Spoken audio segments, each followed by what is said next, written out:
The girl on Route 93. It happened in late October, 2017, on Route 93, a long, empty stretch of highway that cuts through northern Arizona. I was hauling a refrigerated trailer full of produce from Phoenix up to Salt Lake City. The night was cold, the kind of cold that gets under your jacket even with the heater on full blast. The road was empty, no lights ahead, no lights behind, just that endless dark horizon. It was around 1:45 a.m. when I saw her.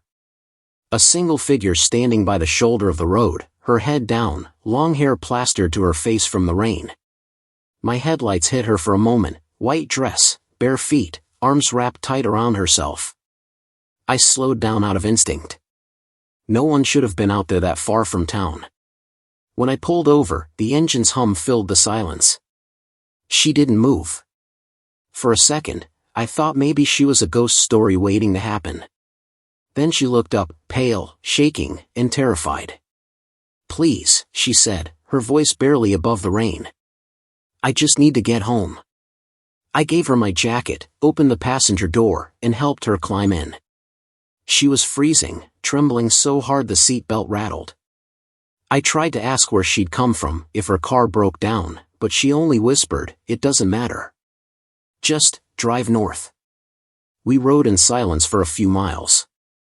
The wipers squeaked across the windshield, thunder rolled far away. I noticed she kept glancing in the mirrors, as if expecting someone to follow. Her hands were clenched in her lap, and at one point I saw they were scraped, raw, as if she'd been walking for miles through gravel. Finally, I asked where her house was. She pointed toward a narrow side road, one I nearly missed in the darkness. "Down there," she said. Her voice cracked. "White house, near the fence." The dirt road stretched on forever. No lights. No mailbox. Just the sound of my tires crunching through mud. After half a mile, an old wooden house appeared, sagging porch, roof half collapsed. I slowed to a crawl. The place looked abandoned. "This it?" I asked. She nodded. "Thank you," she whispered. She opened the door, stepped out into the rain, and turned toward the house. For a moment, the headlights lit her up completely, thin, trembling, walking barefoot through the mud. Then she vanished into the dark. I waited a few seconds. Something about the whole thing didn't sit right. I grabbed my flashlight and stepped out, calling after her. No answer. I walked toward the house, my boots sinking into the soaked ground. The closer I got, the colder the air felt. The front door was covered with wooden planks, nailed shut. No footprints led up the steps. I shined my light around the porch, just broken boards, a rusted rocking chair, and what looked like an old family photo frame nailed crooked to the wall. Inside the glass, rain streaked across a faded picture, a smiling couple, a little girl in a white dress. My heart started pounding. I looked closer. The little girl in the photo was wearing my jacket. I stumbled back, breathing hard, and looked toward my truck, headlights cutting through the mist. I climbed in, slammed the door, and tried to tell myself I'd imagined it. The passenger seat was empty. My jacket was gone. I drove the rest of the night without stopping. Didn't even turn on the radio. When dawn came, I pulled into a diner near Kingman and ordered coffee just to calm my nerves. A waitress noticed I was shaking and asked if I was all right. I told her what happened. She froze. "You said Route 93? Near the old farmhouse?"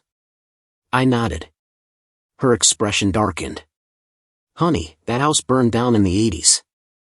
A family died in it, husband, wife, and their little girl. Nobody lives out there anymore." I didn't say anything. Just sat there, staring at my coffee. She walked away to get the check, and I stared out the window at my truck parked in the lot. On the passenger seat, something caught my eye, my jacket. It was folded neatly, dry, as if it had never been in the rain. I reached over, picked it up, and froze. Inside the pocket was a tiny silver locket. I opened it. Inside was the same little girl's face I'd seen in the photo on the porch, smiling, frozen in time. For weeks after that night, I avoided Route 93. Other drivers told stories, voices on the CB, strange figures by the road, headlights that vanish when you look twice. I never told them my story. I didn't want to hear the disbelief or the jokes. But one night, almost a year later, I was driving through Nevada, same route, same weather, heavy rain, empty road. The CB crackled to life, just static at first. Then a voice, soft, distant. "Thank you for the ride." The line went dead. I don't drive night runs anymore. Haven't since that day. Every time it rains, I still glance at the passenger seat, half expecting to see her sitting there, hands folded, eyes hollow but grateful. And sometimes, when the highway lights flash across the windshield just right, I swear I see a reflection beside me, a white dress, dripping wet, waiting for me to look. The end. CB radio from nowhere. It happened in January of 2019, somewhere along Highway 50, the loneliest road in America, cutting through the desert between Fallon and Ely, Nevada. I'd been driving for 12 hours, hauling a flatbed of steel beams eastbound. The sky was a heavy gray, no moon, no stars. Just that kind of empty darkness that swallows everything. My CB radio was the only thing keeping me company, tuned to channel 19. Most nights out there, you don't hear much more than static and the occasional trucker checking in. That night, around 2:30 a.m., a voice cut through the static. "Low. Calm. Male.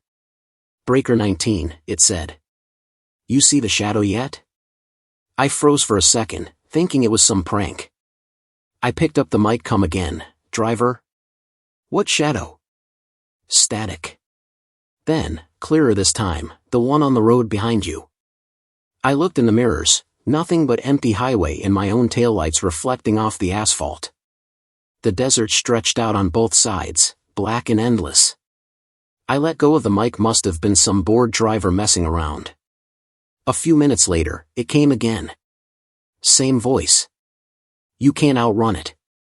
I turned down the radio and kept driving. The temperature outside had dropped to near freezing, and the wind howled through the cracks in the window seal. My GPS showed another 70 miles to the next stop. I tried to focus on the road, but something about that voice got under my skin. 10 minutes later, the CB crackled again. "You missed it. Look again." This time I checked the mirrors carefully. Still nothing. But the trailer lights flickered, just once, like something passed in front of them. My heartbeat picked up. I told myself it was bad wiring. Then I heard tires on gravel. Behind me. Loud, close, like another truck pulling up. I glanced back, no headlights. The sound went on for maybe 5 seconds, then stopped. The desert went silent again. I grabbed the mic. "Whoever's screwing with me, knock it off." No answer. Just static, then faint breathing, steady and slow. I turned the volume down to 0. My hands were shaking. When I reached the next mile marker, I saw something on the road shoulder, a shape, tall and narrow, like a person standing with their back to me.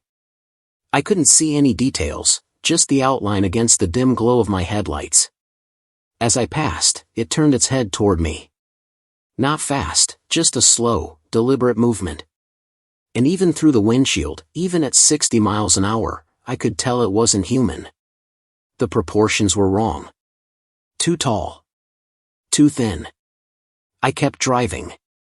Didn't even breathe for a minute. When I finally looked in the mirror again, the figure was gone. But the CB crackled back to life. "You saw it now," the voice said. "It saw you too." I shut the radio off completely.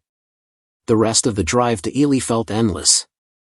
The road twisted through the desert hills, wind buffeting the trailer. Every few miles, I'd catch movement in the corner of my eye, something flickering just outside the glow of the headlights. I told myself it was exhaustion. Shadows. Imagination. At 4:15 a.m., I reached a small diner and truck stop called Miller's Junction, a place I'd never been before. Only one other rig was parked there. I went inside for coffee, hands still trembling.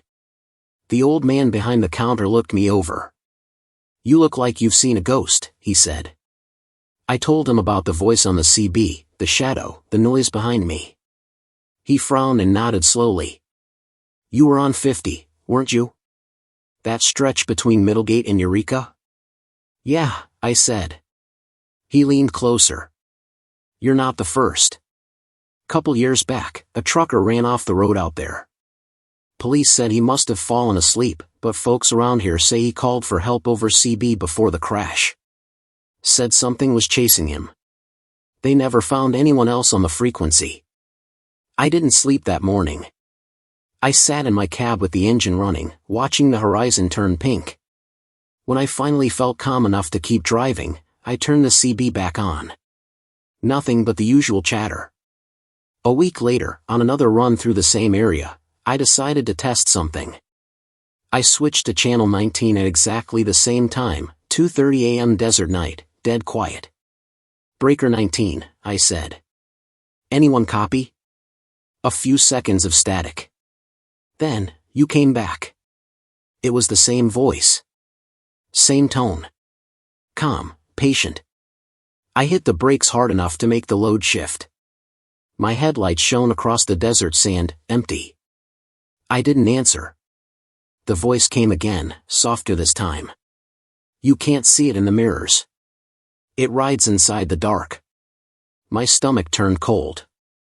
I turned off the CB, shut down the headlights, and sat there in total darkness. The engine ticked softly as it cooled. The only sound was the wind. Then something tapped the side of my door. Once.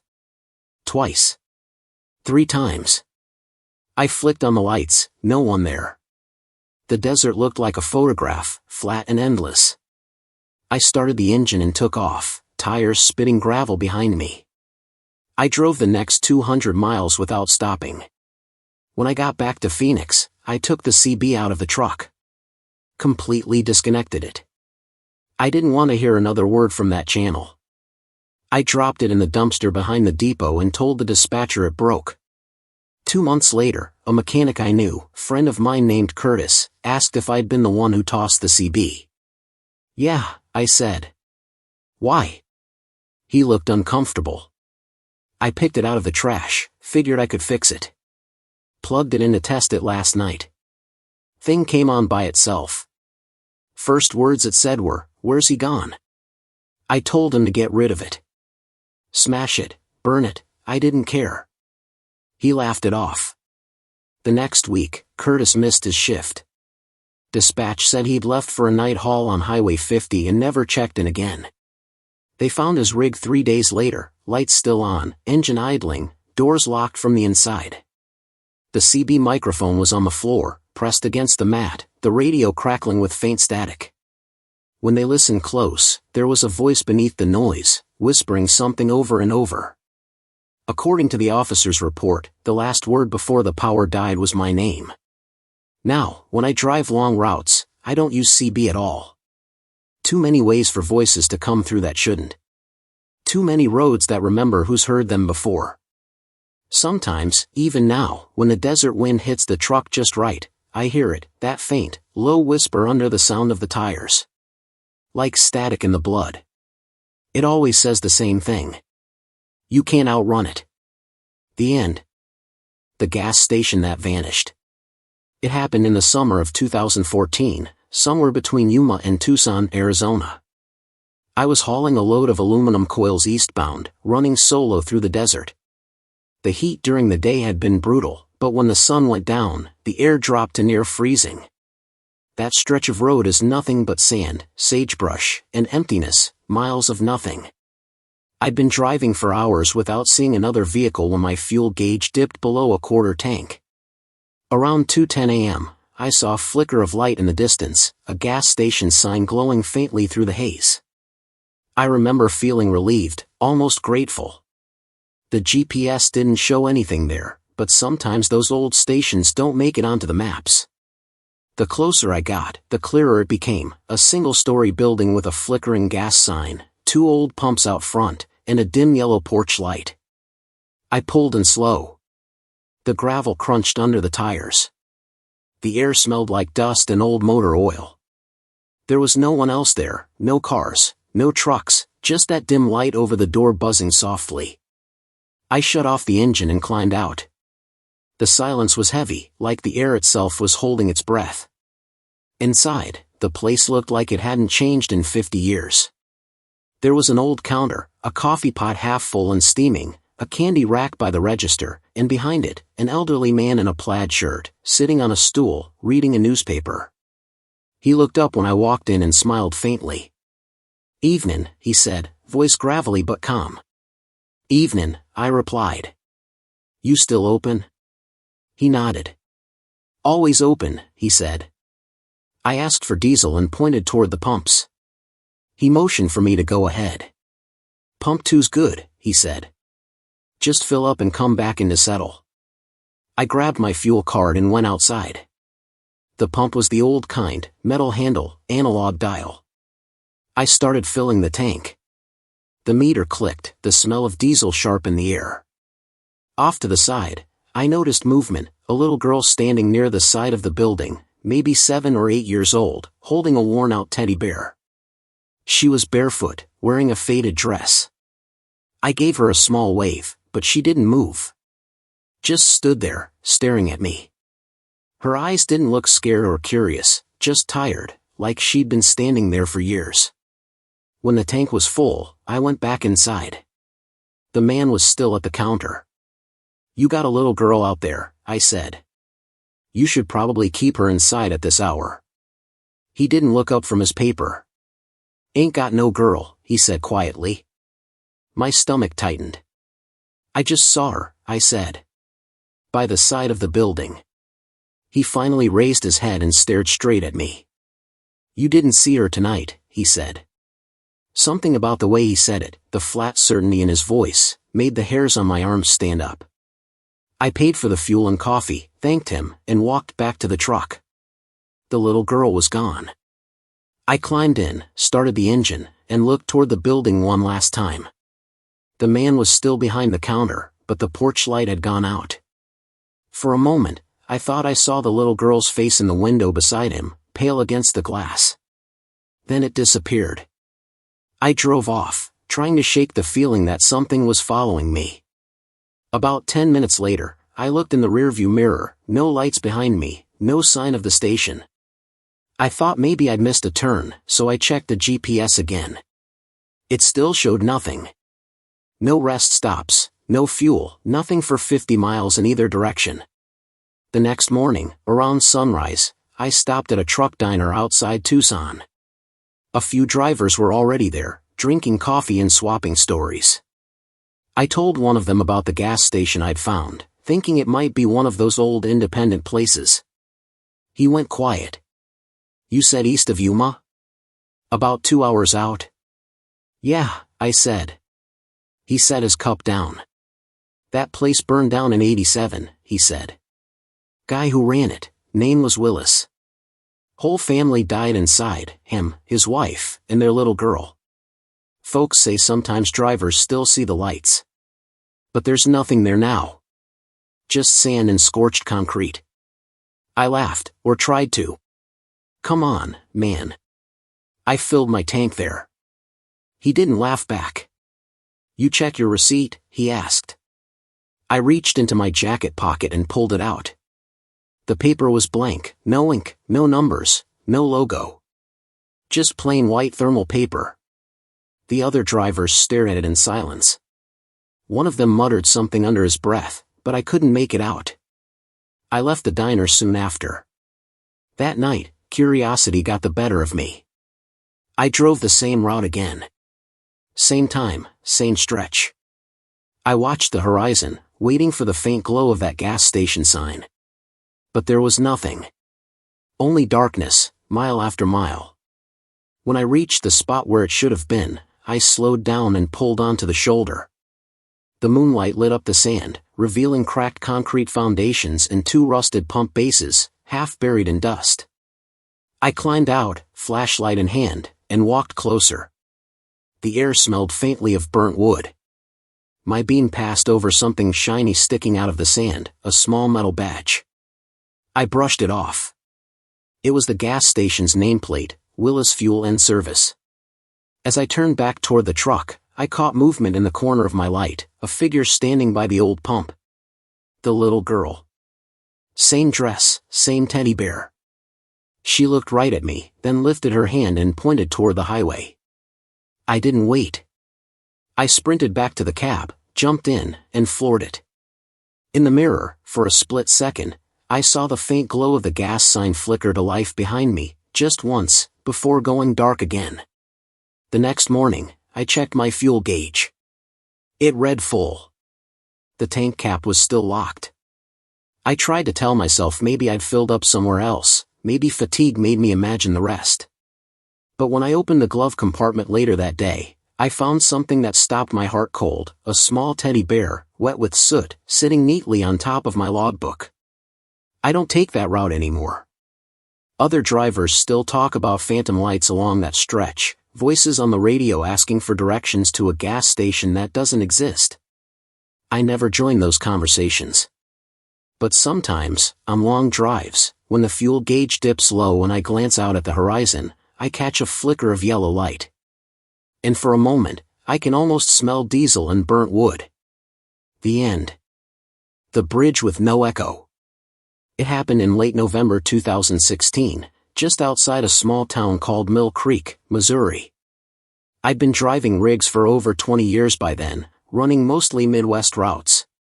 That night, I was headed south on Highway 19, hauling a load of lumber to Little Rock. The weather was cold, fog heavy enough to blur the edges of the road, and not a single car had passed me for nearly an hour.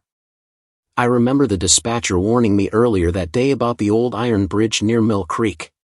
He said it had been scheduled for demolition for years but was still open for light traffic. Locals called it the bridge with no echo. I laughed it off at the time, assuming it was just a story drivers told to keep themselves awake. But that night, I found out what it really meant. It was just past midnight when I reached it. My headlights cut through the fog and revealed the bridge, rusted, narrow, and stretching across a deep ravine. The air grew still the moment my tires touched the steel grating. I noticed something strange right away. The sound of the truck changed. Normally, when you cross metal, you hear the hum of the tires echo off the sides, a rhythmic clang that bounces back. But here, there was nothing. Just silence. No echo from the horn, no reverberation of the engine, not even the rumble of the trailer. It was as if the sound itself was being swallowed by the air. The silence pressed down on me until I could hear my own heartbeat. Halfway across, the fog thickened. The headlights could barely reach the rails on either side. I slowed to 20, eyes locked on the faint strip of yellow line ahead. Then, something moved across it, fast, low, like a shadow darting from one side to the other. I hit the brakes, tires squealing. The truck slid a few feet before stopping. The shadow was gone. The silence was total again. I rolled down the window and leaned out, listening for anything, wind, crickets, water below. Nothing. It felt like the world had been muted. Then I heard footsteps. They were faint, coming from behind the trailer, slow and deliberate. I grabbed the flashlight and climbed out, my boots clanging against the steel. Still no echo. Each step I took made sound only once, no bounce, no return. I walked along the side, light cutting through the fog. There was nobody there. But the footsteps continued. Only now, they were above me. On the roof of the trailer. I froze. The sound moved from one end to the other, as if someone, or something, was walking the length of the truck, slowly, carefully. I shined the light up, but the fog was too thick. Nothing. Then the sound stopped right above the cab. I climbed back in, slammed the door, and locked it. My hands were shaking so bad I could barely put it in gear. The moment I pressed the accelerator, the headlights flickered, once, twice, then went out completely. The engine still ran, but the world ahead of me was swallowed in black. Through the windshield, I saw movement. A shape, tall, thin, like a man standing in front of the truck, though no features were visible. Just the outline. I hit the horn. The sound was dead, muffled, like blowing air into a void. The shape didn't move. Then, slowly, it leaned forward, bending unnaturally, until its face was inches from the glass. I couldn't see eyes, couldn't see a mouth, just a dark, featureless head that seemed to absorb the light from the fog around it. My skin went cold. The radio crackled suddenly, not the CB, not the music, just a single burst of static. Then a whisper came through, clear as day, "You shouldn't stop on the bridge." The headlights came back on. The figure was gone. I floored it, tearing across the rest of the bridge as fast as I could. When the tires hit asphalt on the far side, I didn't look back. Only after a few miles did I start breathing normally again. An hour later, I reached a truck stop near Salem and pulled in, still shaking. The clerk behind the counter asked if I was okay. I told him what had happened. He just nodded slowly, like he'd heard it before. "That bridge," he said, "took a whole family back in '79. Car went off the side one foggy night. They never found the bodies. Sheriff said the current must have carried them off. Locals say the bridge kept the sound, swallowed it, the moment the car went over." I didn't sleep that night. I sat in the cab, watching the fog roll through the parking lot. The silence still clung to me, heavy and unnatural. Around 4 a.m., I finally turned the key and started heading back north, planning to reroute in the morning. But when I reached the highway, I noticed something strange in the mirrors. The reflection of the trailer wasn't right. The headlights illuminated the road behind me, but there, faintly visible in the shine, was another cab. Another truck. Following close. No lights, no plates, just a black outline matching my every move. When I slowed down, it slowed too. When I turned slightly, it did the same. My pulse pounded in my ears. After a few miles, I took a sharp right turn onto an access road, hoping to lose it. The other truck followed for a moment, then faded, like it was dissolving into the fog. I stopped, stepped out, and aimed the flashlight down the road. Nothing. Just mist and the sound of my own breathing. Then I realized, the sound of my boots again wasn't echoing. Not even a little. When I checked my rearview mirror before getting back in, I saw the same shape from the bridge standing at the edge of the road, barely visible in the fog, motionless. Watching. I left Missouri that morning. When I came back weeks later, I found out the county had finally demolished that bridge. The local paper said it had structural instability and was unsafe for heavy vehicles. But one of the workers quoted in the article mentioned something that still chills me. He said when the crew started dismantling it, the steel didn't sound right.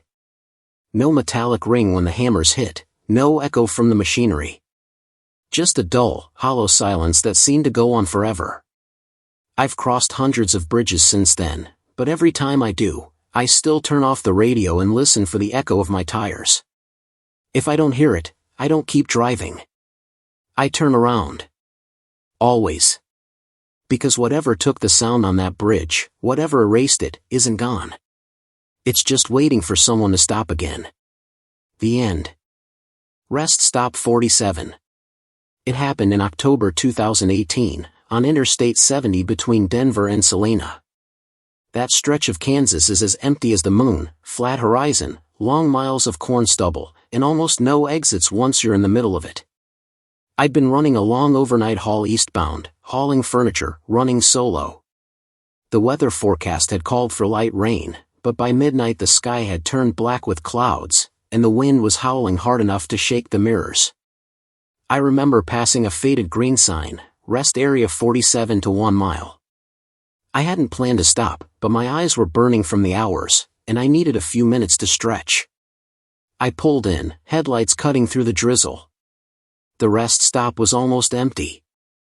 One sedan sat parked under a flickering light, and 2 vending machines buzzed near the restroom building. I turned off the engine but left the parking lights on. Everything looked washed out and gray. I stepped outside, took a breath of damp air, and started walking toward the restroom. That's when I heard it, soft tapping, like someone knocking gently on a metal surface. It was coming from the direction of the vending machines. At first, I thought it was just the wind hitting loose panels. But then I heard it again, 3 taps, a pause, then 2 more. It sounded deliberate. I shined my flashlight over, expecting maybe a raccoon or a kid fooling around.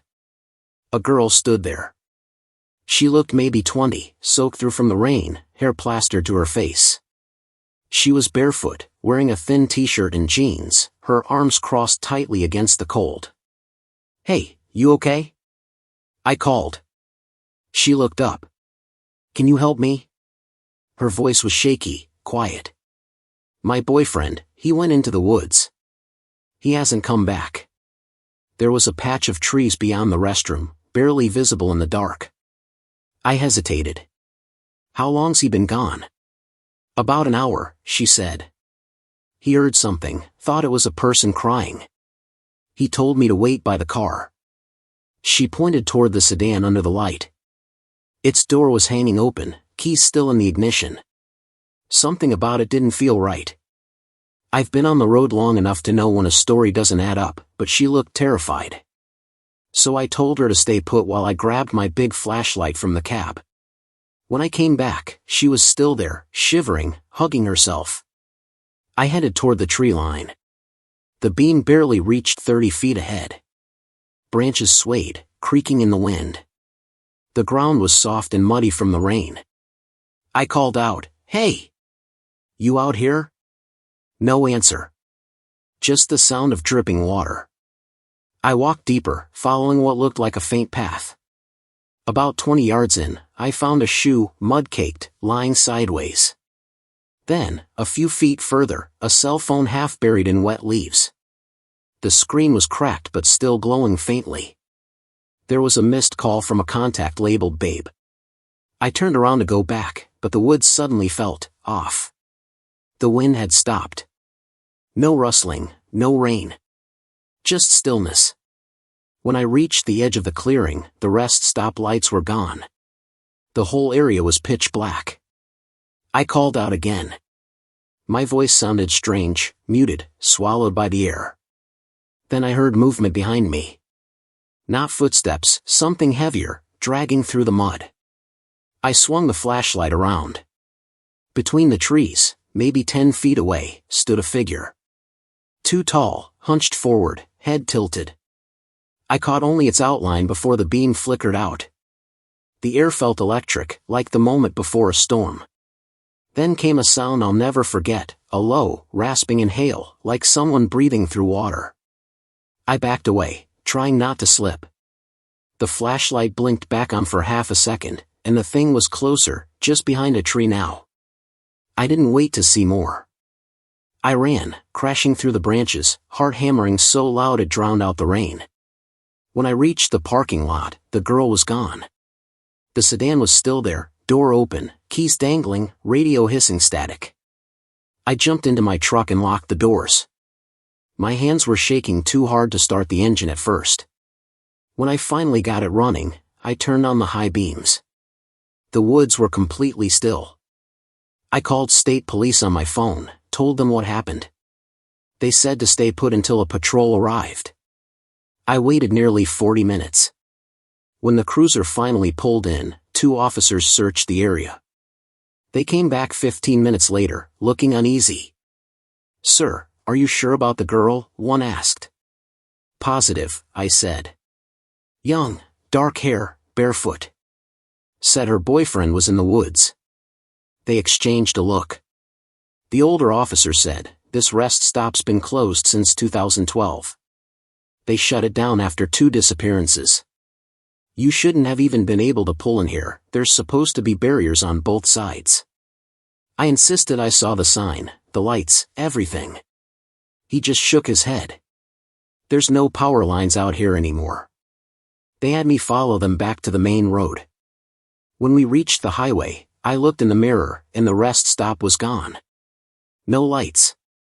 No sign. Just open fields. The next day, curiosity got the better of me. I called the sheriff's department to ask about the disappearances. The deputy who answered didn't seem surprised. "That was back in 2011, he said. Couple in their 20s. Car found at rest area 47. Keys in the ignition. Never found the bodies. I hung up and sat there for a while, engine idling. My coffee had gone cold. I thought about the girl's bare feet, the rain dripping off her face, the way she looked past me like she was seeing something I couldn't. A month later, I passed that same stretch again. This time, there was no exit sign, no rest area. Just a gap in the guardrail where weeds had overgrown the shoulder. But as I drove by, my CB crackled to life, though it was turned off. A voice came through, faint and wet with static. He's still out there. Please help him. I shut it off and drove faster. The road behind me was empty, but in the side mirror, I thought I saw headlights appear for a second, two faint yellow beams, parked exactly where the rest stop used to be. Then they blinked out. I told myself it was imagination, tricks of the light. But a week later, when I stopped for fuel in Topeka, the attendant asked me if I'd been running I-70 recently. I said yes. He pointed at the side of my trailer. You know you've got handprints all over the back? I stepped out to look. Dozens of small, muddy prints covered the lower panels, smudged into the metal. They weren't child-sized. They looked like hands pressing up from the ground. I tried washing them off, but no matter how many times I ran through the truck wash, they always came back after a night run through Kansas. I don't drive that route anymore. Other truckers still say they've seen a woman at the side of the road out there, waving for help, standing near a rusted sedan that disappears when you turn around. If you ever see a sign that says Rest Area 47, don't stop. Just keep driving. The end. The Hitchhiker with No Reflection. It happened in late February of 2015, along a long, flat stretch of Interstate 40 near Amarillo, Texas. I'd been driving since sunset, hauling a refrigerated trailer full of dairy products to Oklahoma City. It was a lonely route, just tumbleweeds, distant truck lights, and a sky so wide it made you feel small. The weather had been clear for most of the night, but around midnight, fog began rolling in, thick, heavy, and low, like smoke sliding over the asphalt. It was just past 1 a.m. when I first saw him. He was standing by the shoulder, near an old green mile marker that barely glowed through the fog. A tall man, wearing a dark work jacket and holding a metal toolbox. His thumb was out, like any other hitchhiker. There weren't any towns for 30 miles in either direction, and something about leaving him there in that cold felt wrong. Against my better judgment, I slowed down and pulled onto the shoulder. When I rolled down the window, he stepped closer. His face was pale under the yellow wash of my headlights. "Appreciate it," he said quietly. "Truck broke down a few miles back. Headed east if you can take me that way." I nodded and motioned him in. He climbed up with surprising grace for someone carrying a heavy box, settled into the passenger seat, and placed it on the floor between his boots. The air in the cab immediately felt colder. I turned the heater up, thinking maybe it was just the door letting in fog. "Rough night for a breakdown," I said. He gave a small smile. "You could say that." His voice had a strange rhythm, slow, measured, like someone thinking carefully before every word. We drove in silence for a few miles. I tried to make small talk, asked about his truck, where he was headed, but his answers were short. He said his name was Daniel. He worked maintenance for the county. That was about all I got. At one point, lightning flashed far off in the clouds, lighting the highway for a second, and that's when I noticed it. In the side mirror, the driver's side mirror, I saw my own reflection clear as day. But in the passenger mirror, where his face should have been, there was nothing. Just the empty seat beside me. My grip tightened on the wheel. I blinked hard, thinking maybe it was the angle, the light, the fog. I glanced directly at him, still sitting there, hands resting on the toolbox, staring straight ahead. But in the mirror, there was only me. My mouth went dry. "You okay, man?" I asked, trying to keep my voice steady. He turned his head slightly toward me, and though his expression didn't change, his eyes looked wrong. They weren't empty exactly, but they didn't seem to focus. Like glass marbles, reflecting just enough light to look alive. "I'm fine," he said. "Almost there." "Almost where?" I asked. He didn't answer. I tried turning up the radio to cut the silence, but all I got was static, harsh, constant static, like the signal was jammed. I reached to adjust it, and for a second, my eyes left the road. When I looked back up, the man was staring directly at me. "Don't look in the mirrors," he said. His tone was calm, but it froze me. I swallowed. "Why not?" "They don't like to be seen," he said. Before I could ask what he meant, a loud bang hit the side of the trailer. I jerked the wheel, heart hammering. "What the hell was that?" I said. He didn't move. Didn't even flinch. "Keep driving," he murmured. I glanced at the mirror again despite myself, and froze. Behind the truck, through the fog, a dark shape was running alongside the trailer. Fast. Too fast. It was tall, bent low, its arms almost touching the ground as it kept pace with us. Every time the lightning flashed, it disappeared, only to reappear closer. "Jesus Christ," I whispered. He spoke again, quietly, like he was talking to someone else. "I told you to stay where you were." Then, the shape was gone. The radio went dead silent. Even the hum of the engine seemed to fade for a moment. I wanted to stop the truck right then, but the thought of getting out, of stepping into that fog, felt worse. I drove for another 15 minutes before Daniel finally spoke again. "You can let me off up here," he said. "Just by the overpass." I slowed down as the road curved toward a concrete bridge, one of those narrow overpasses with no lighting. He reached for the door handle.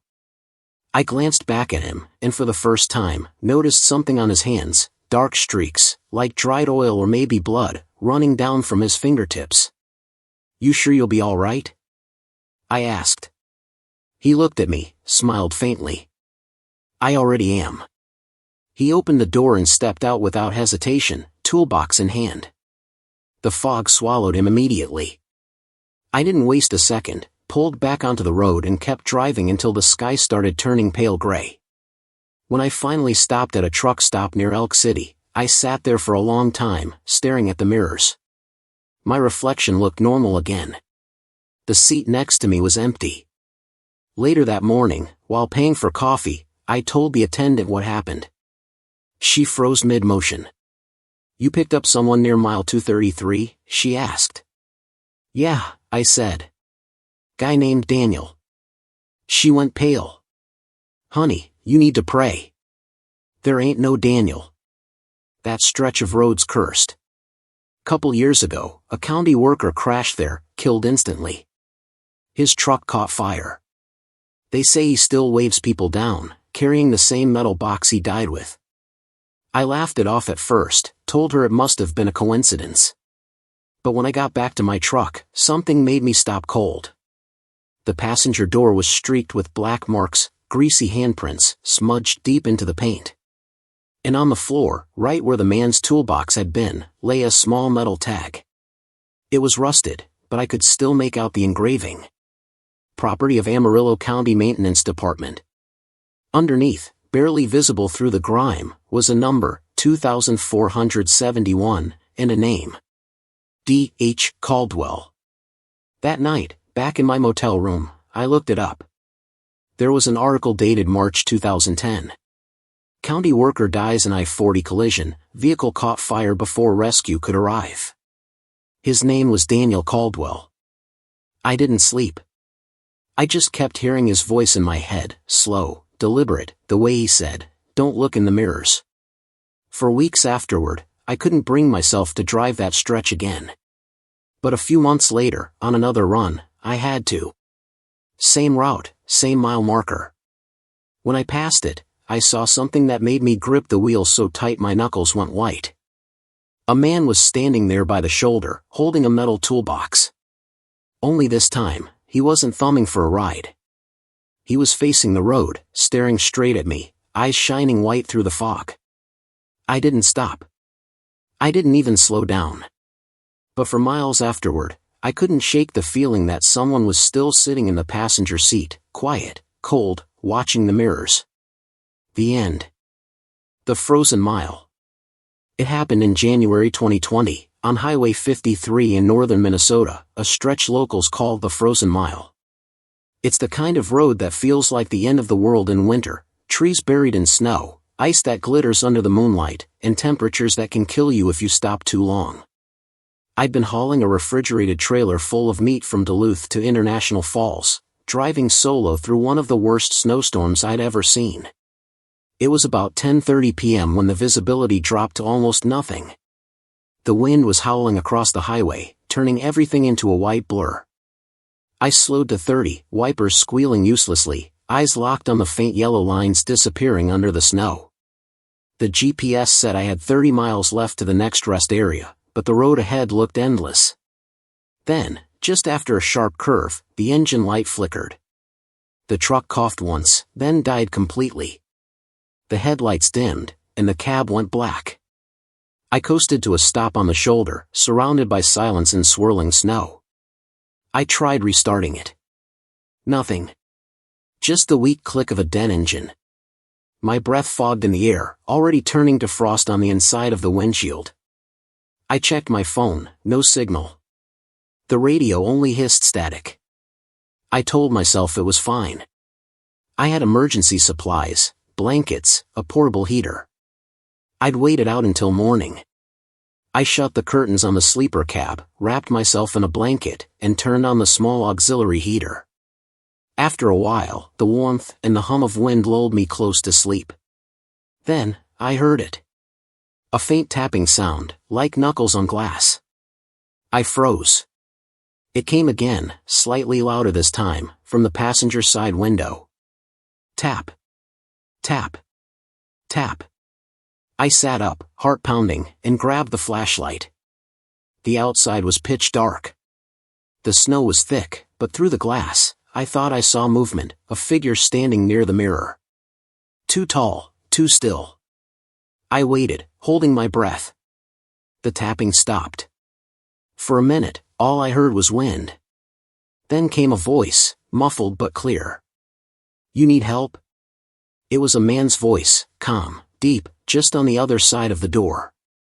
I leaned toward the window but couldn't see his face through the frost. "Yeah," I shouted back. "Truck died." "You got a radio?"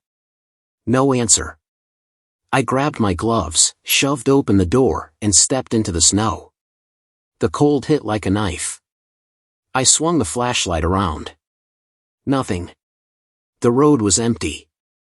No footprints, no headlights, no figure. Then I saw something strange.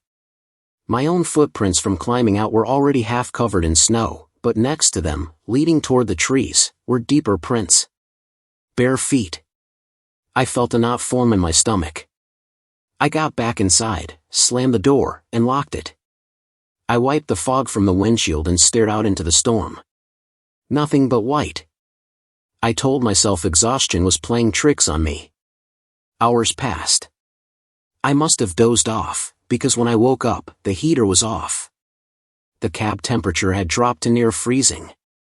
My breath came out in clouds. The windows were fogged over from the inside, but there was something written on the glass, a single word traced in a finger's line, cold. My pulse jumped.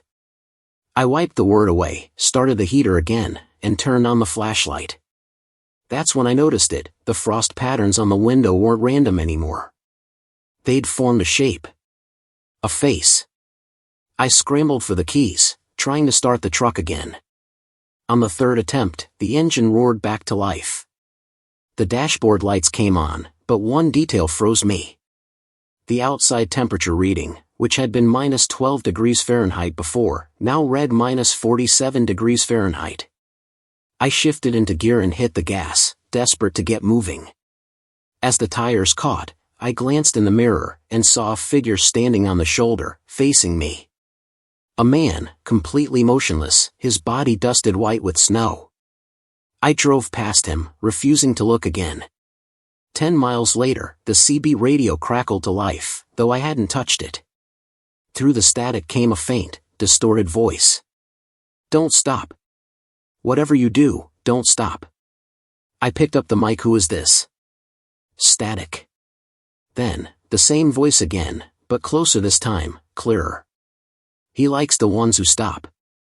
The signal cut off. The snow eased as I reached the outskirts of a small town called Orr.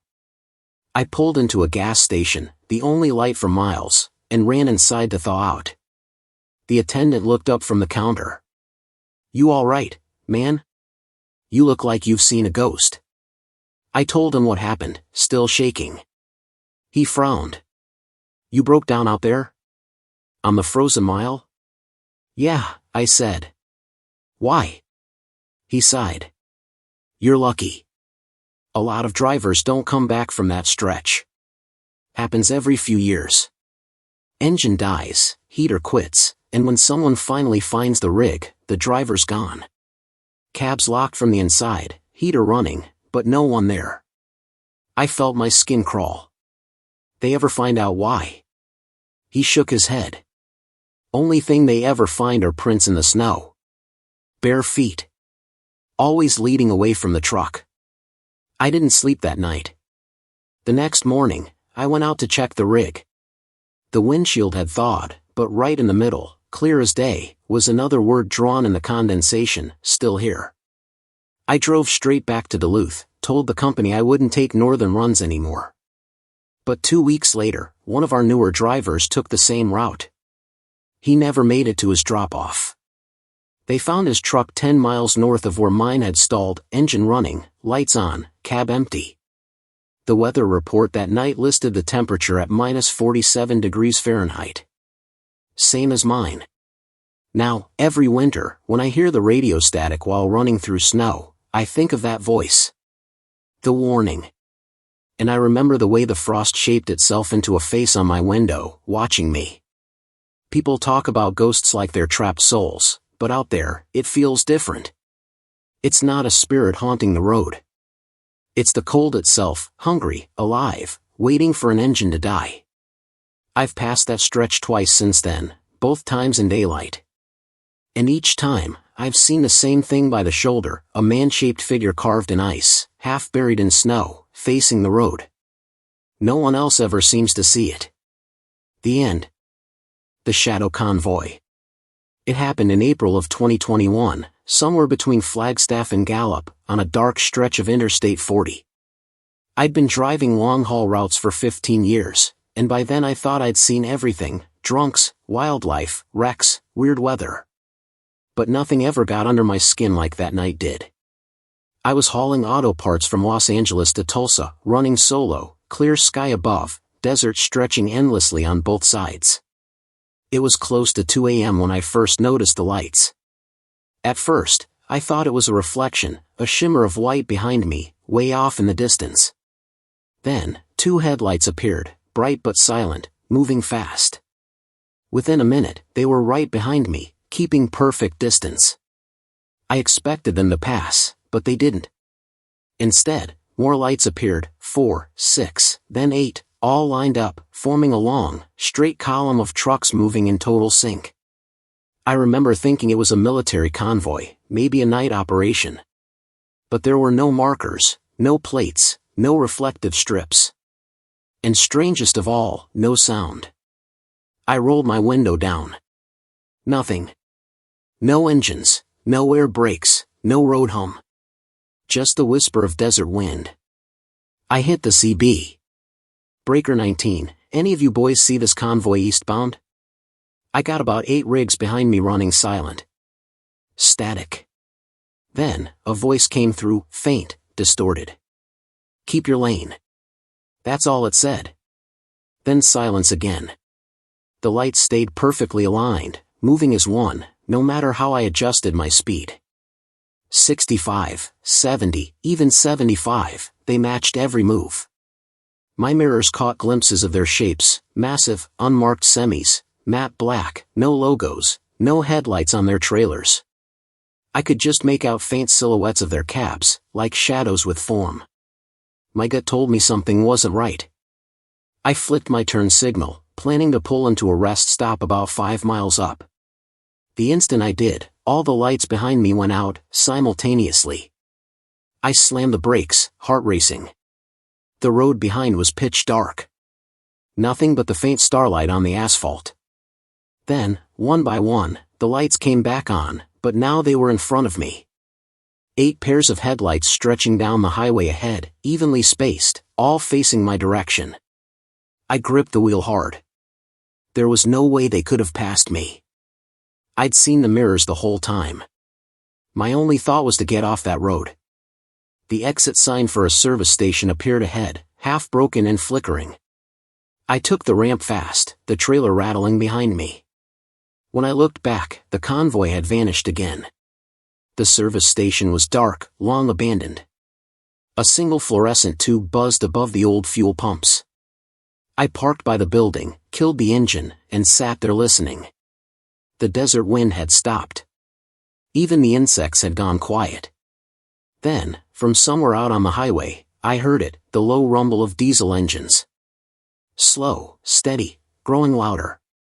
I climbed out of the cab, flashlight in hand, and stepped toward the road. In the distance, I saw them again. 8 trucks, rolling side by side this time, not in a line. No lights now, no glow, just black shapes moving like shadows against the stars. They passed the exit ramp without slowing, yet somehow I could see them perfectly, like the dark itself was bending around them. As they went by, I noticed something that froze me. None of them cast headlights. None cast shadows, either. Just pure darkness sliding across the asphalt. When the last one passed, the rumble stopped instantly, cut clean off, leaving only silence. I got back into my truck and locked the doors. The CB crackled again. The same voice came through, clearer now. Stay with the road. Don't look back. I shouted into the mic, who is this? Static.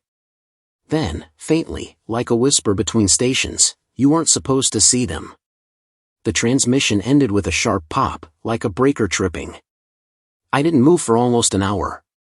When I finally got the courage to leave, I pulled back onto the interstate, headlights cutting through the black. The road was empty again, smooth, endless. But the longer I drove, the more wrong everything started to feel. The mile markers didn't match my GPS. The road signs were blank, no words, no symbols, just faded green metal. I checked the odometer. Somehow, I'd been driving for 40 minutes, but the mileage hadn't changed. That's when I noticed a glow in my mirrors. Not headlights, something dimmer, like light filtering through fog. I looked closer and realized it wasn't fog at all. It was dust. The same dust kicked up by multiple semis behind me. I leaned forward, eyes wide, and saw them again, the convoy. Closer now. Only this time, their lights weren't white. They glowed a dull red, like embers. Panic set in. I floored the pedal. The truck roared, engine screaming as I hit 80. But no matter how fast I went, the convoy stayed right behind me, matching every movement, red lights burning through the dark. Then my radio came alive again, this time not with words, but with something else. It was the sound of breathing. Slow, deep, rhythmic, like someone exhaling right into the mic. I turned the volume all the way down, but the sound didn't stop. It grew louder, filling the cab, vibrating in my chest. And then, all at once, the headlights of the convoy blinked out again, and the breathing stopped. I slammed the brakes, tires screeching, trailer fishtailing slightly before coming to a stop. The only light was my own. The highway was empty. I sat there for a long time before starting the engine again. My hands were shaking so badly I could barely grip the wheel. When I finally pulled into a truck stop near Gallup, the clerk took one look at me and said, "You look like hell." I told him what I'd seen, the black trucks, the red lights, the radio. He frowned. "You were on I-40 around 2 guns?" "Yeah," I said. He nodded slowly. That stretch used to be a convoy route in the 60s. Army experimental halls. Something went wrong one night, full military transport vanished off the radar. 8 trucks, no trace. Some drivers still claim they see him. They call it the shadow convoy. I didn't believe in ghost stories. Still don't, not really. But when I walked back out to my rig, the smell of burnt diesel hung thick in the air. And on the rear door of my trailer, written through the dust, were 4 words that hadn't been there before. Keep your lane next time. I stood there, staring until the wind started to blow again. When I wiped the words away, the metal was warm under my hand, like something had just been there. I've driven through that stretch a dozen times since. Always during the day. Always with the radio off. But sometimes, when the sun goes down faster than it should and the desert starts to hum, I still catch sight of taillights in the distance, too red, too still, and perfectly aligned. And no matter how many miles I've put behind me, they always seem to be waiting just up ahead.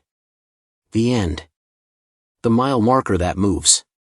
It happened in the summer of 2016, somewhere along Highway 191 in eastern Utah, the kind of place where the desert stretches for miles, no towns, no cell service, no sound except the wind in your own tires.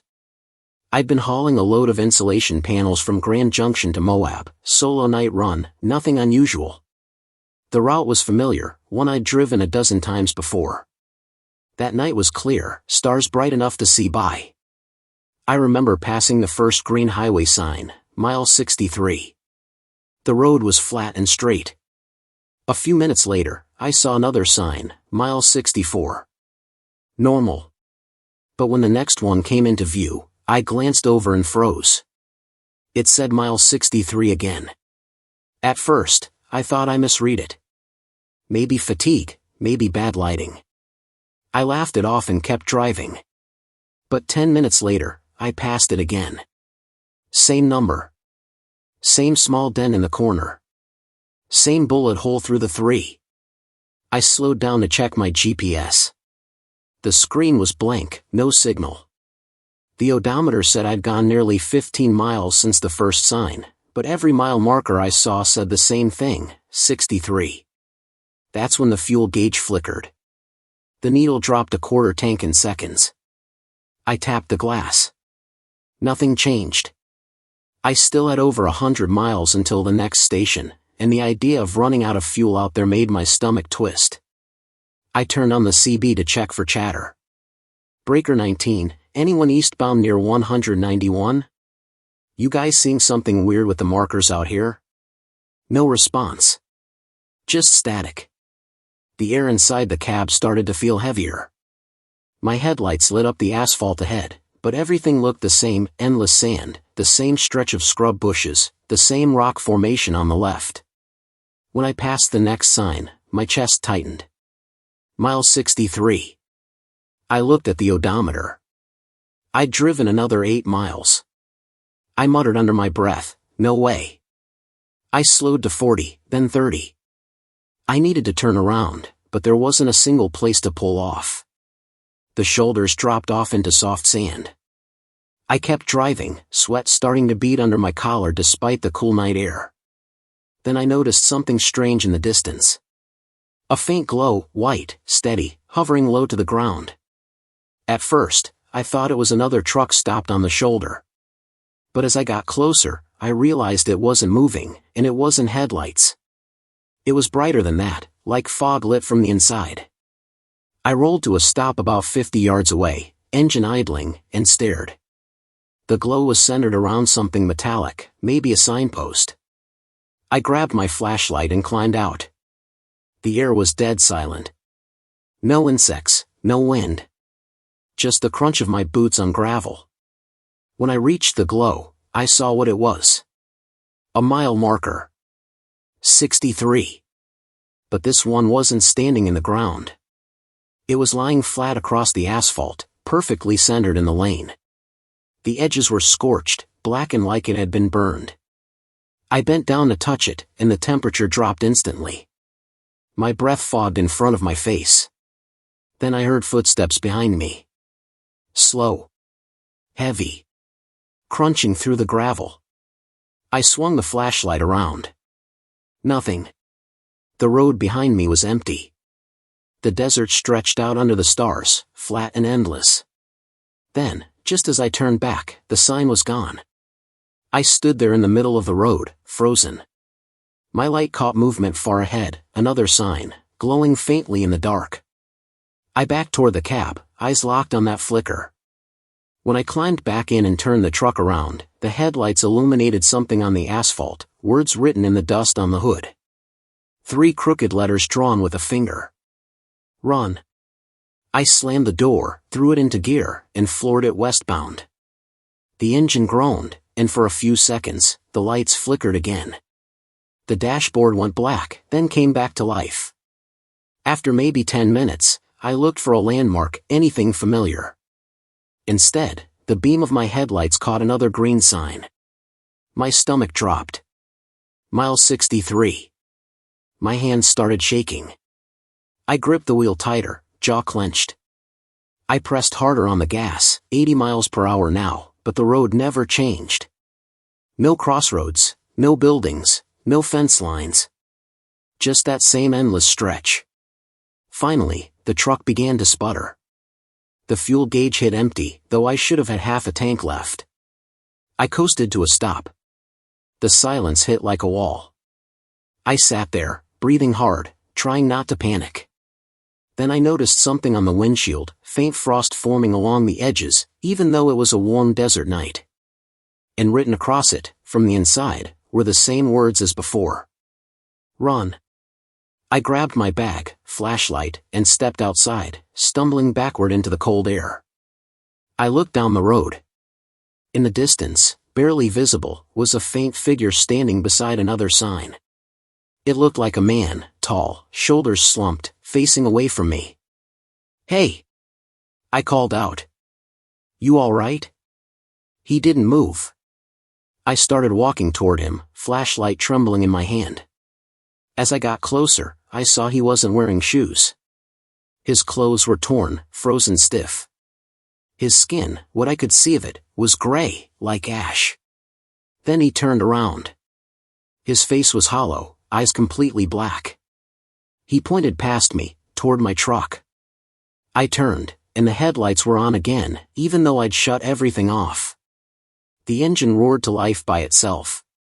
The truck lurched forward, wheels spinning, lights blinding. When I looked back, the man was gone. I ran toward the ditch, dove out of the way as the truck barreled past me, straight down the road.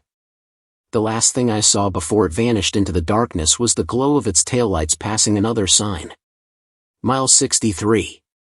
By morning, a passing motorist found me walking along the shoulder, frostbitten and delirious. My truck was discovered a few miles up the road, engine still idling, fuel tank full, no sign of damage. The tow driver who recovered it told me something that still makes my skin crawl.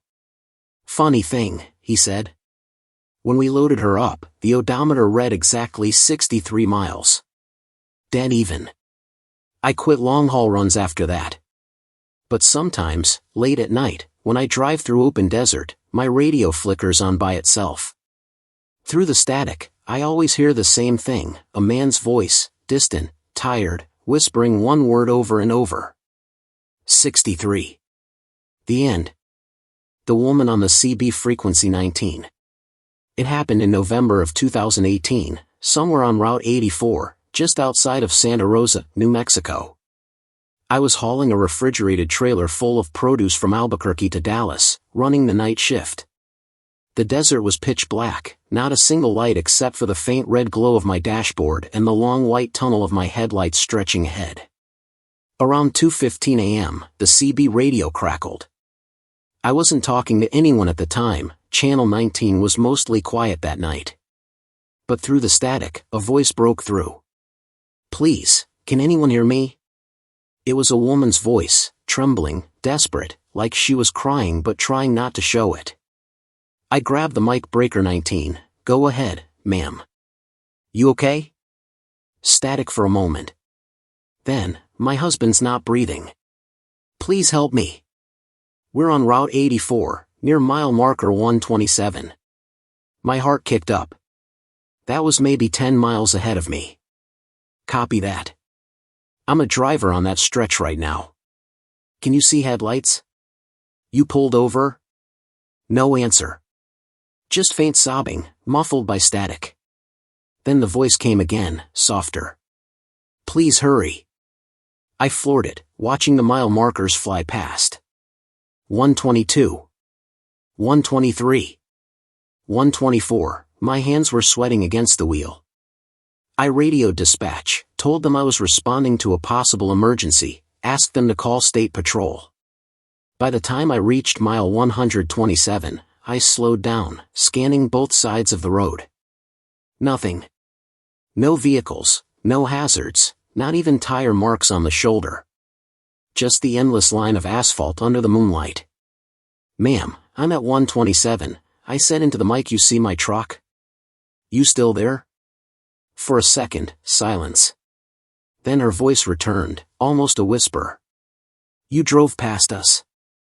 I hit the brakes so hard the trailer rattled. I looked in the mirrors, nothing but the empty road behind me. "Where?" I shouted into the mic. "Where are you?" Static swallowed her reply. "The only thing I caught was a faint, behind you." Every instinct told me to get out of there.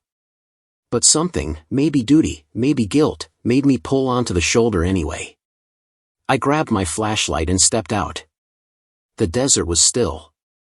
The air felt too cold, too dry. I walked along the edge of the pavement, shining the light into the darkness.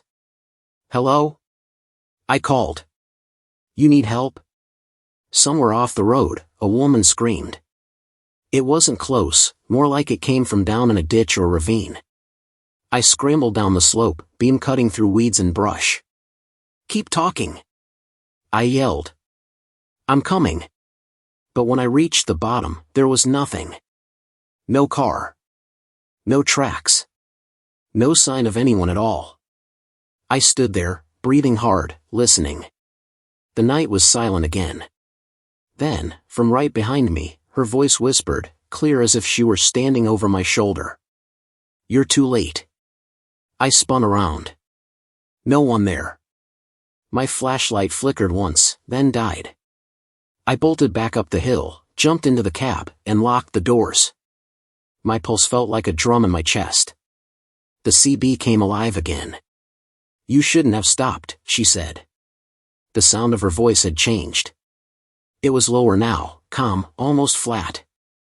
"Who is this?" I shouted. "What is this?" Static. Then the same message repeated, distorted this time. "You shouldn't have stopped." I turned the radio off, threw it on the passenger seat, and got the truck moving again. I didn't care where I was headed, I just wanted distance. A few miles down the road, another driver's voice came through on channel 19. "Breaker 19, any of y'all hearing that woman calling for help?" I grabbed the mic again. "Yeah. Mile 127.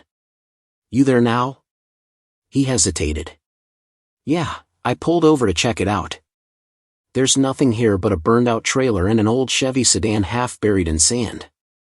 Looks like it's been there for years." A chill ran down my spine. "You see anyone?" "No," he said. "But I heard her. I swear to God, I heard her." I told him to leave. "Don't stay there," I said. "Just keep driving." The next morning, when I reached Dallas, I couldn't shake it.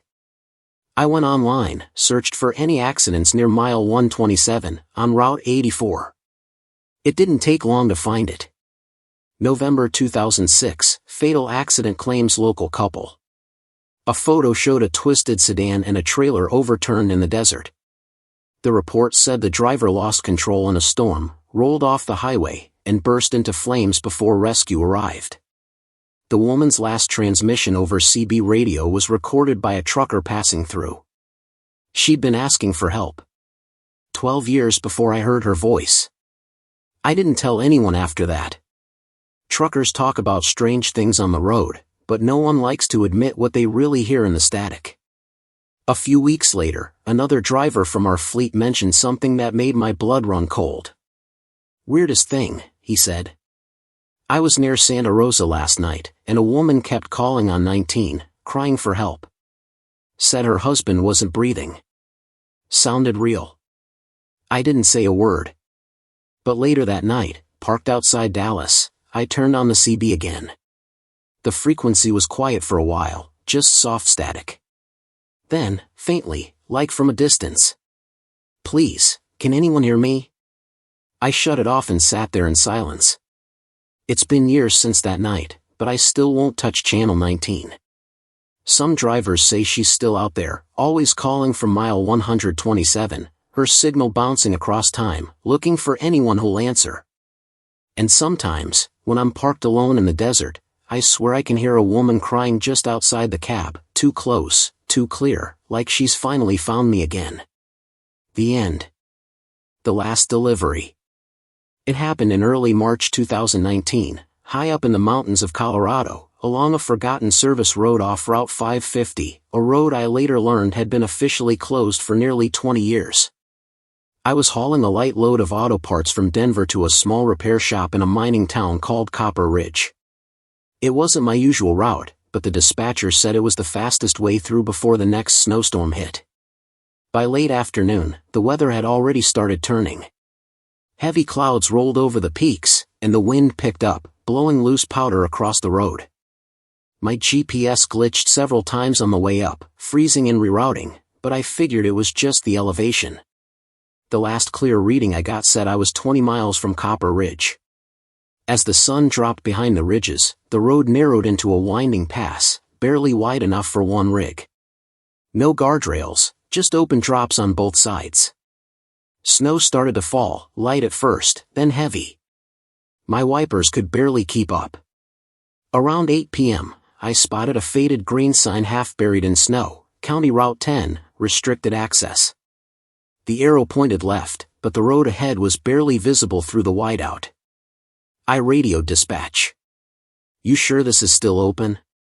I'm not seeing plow lines." Static crackled for several seconds, then the voice of my dispatcher came through, flat, distant. "You're fine. Stay on that road. It'll take you straight in." Something about his tone was wrong. It didn't sound like him, slower, lower, almost like someone repeating his words. But I pressed on. The snow grew thicker. My headlights bounced off the flakes like fog, creating a tunnel of light. I couldn't see more than 20 feet ahead. Then, out of nowhere, the radio clicked again. Same voice. "Keep going. Almost there." "Say again?" I asked, but there was no response. The road climbed higher. Every turn looked the same, blind corners, snowdrifts piled like walls. My phone lost service completely. At 8:42 p.m., I came to an intersection I didn't remember seeing on the map. Two narrow roads split off, one leading uphill, the other sloping down into a dark valley. The GPS screen flickered, then reset to a blank grid. In the corner, new coordinates appeared by themselves, 40.717N-107.321W.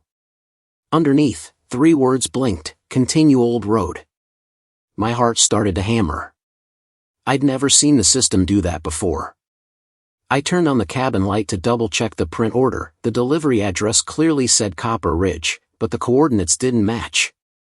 That's when I noticed something else. The paper smelled faintly burnt, like it had been near fire.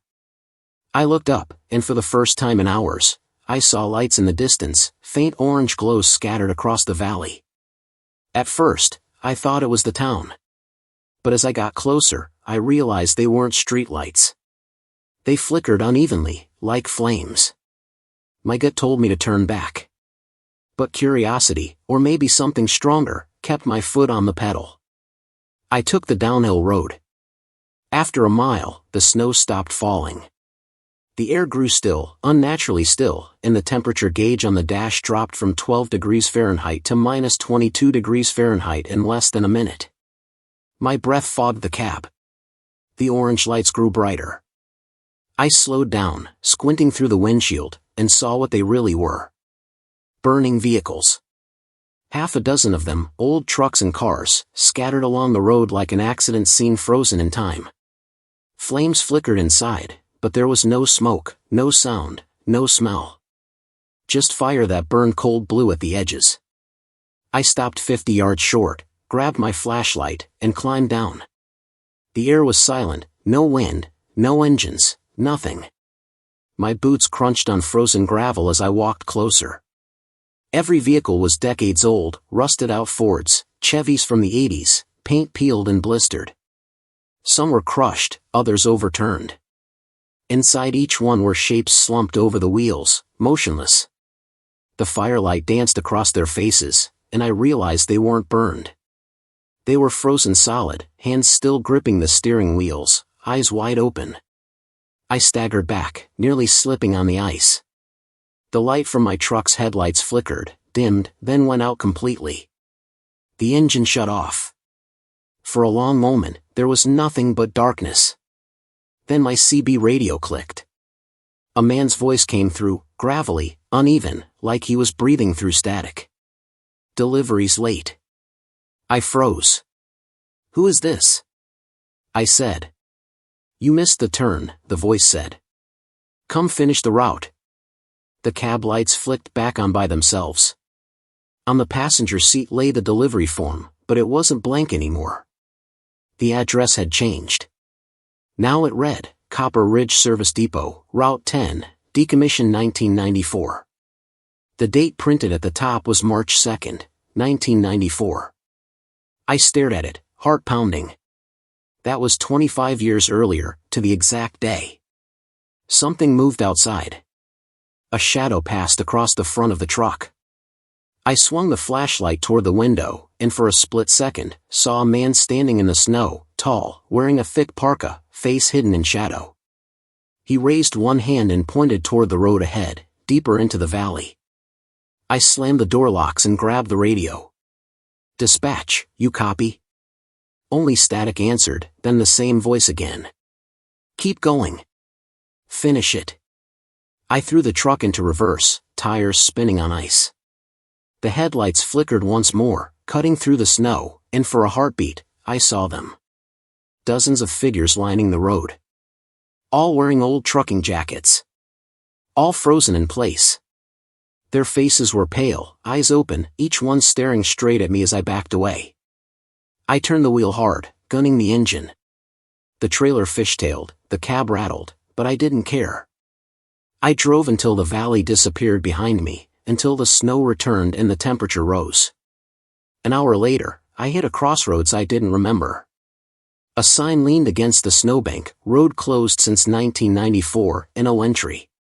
I pulled over, shaking, and looked back down the way I'd come. The road behind me was gone. Just an unbroken wall of trees. By dawn, I reached a diner outside Silverton. The waitress took one look at me and said, "You coming from up north? You look like you seen a ghost."